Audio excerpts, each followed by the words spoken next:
For more on this, former US Ambassador to Ukraine, John Herbst, joins us now live from Washington, D.C. John, thanks so much for being with us. Now, of course, this is the first meeting of the two since the Oval Office blow-up. How do you think Zelenskyy will be approaching this meeting, and what do you think he learned from that last meeting? Well, I'm not sure Zelensky's going to be participating. This, after all, is a meeting at the level of foreign minister and national security advisor, and he's a president. But I think President Zelenskyy learned after the Oval Office meeting that it's better to make his points indirectly and not to get into a rhetorical shoving match with President Trump or Vice President Vance, and that's a good thing. But of course, Zelenskyy has to stand up for the interests of his country. But I would say the interests of Ukraine and the interests of the United States are rather similar in this case, because Moscow is an aggressor against Ukraine who calls the United States its principal adversary.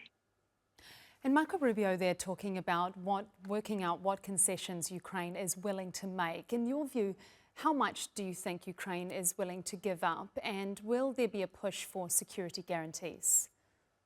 Well, it's worth remembering that President Trump and his team, even before the inauguration, were talking about a deal based upon territorial compromise by Ukraine, Ukrainian acceptance of no NATO membership for at least 20 years, but also Russian accepting European forces deployed to Ukraine, and Russian accepting the fact that the West, the United States, and its allies would send arms to Ukraine. Zelenskyy publicly expressed a willingness to talk about territorial compromise. The Russians, Lavrov, the foreign minister, Peskov, the spokesman for Putin, have categorically rejected either arming Ukraine or European troops to Ukraine. So we've seen some flexibility from Ukraine and zero from Russia, which is why President Trump, in his first 2 or 3 days in the new term, said correctly, Putin is the impediment to peace. And Donald Trump has also been insisting that President Zelenskyy commit to peace.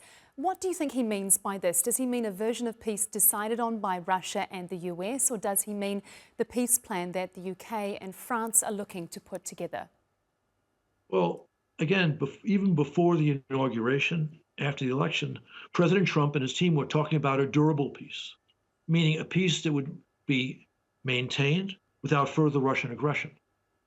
And for that to happen, you have to have clear security measures that would prevent future Russian aggression.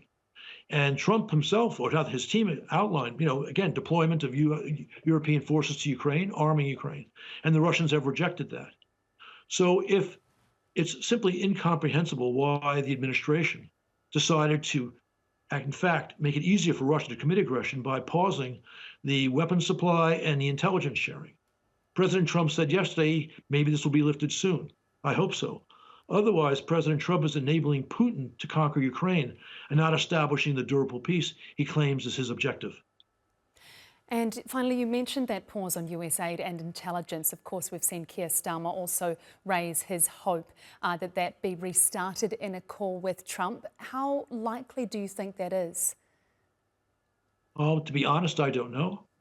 I believed until 3 weeks ago Trump's aim was, again, to achieve a durable peace, which would serve American interests and at least prevent further Russian aggression.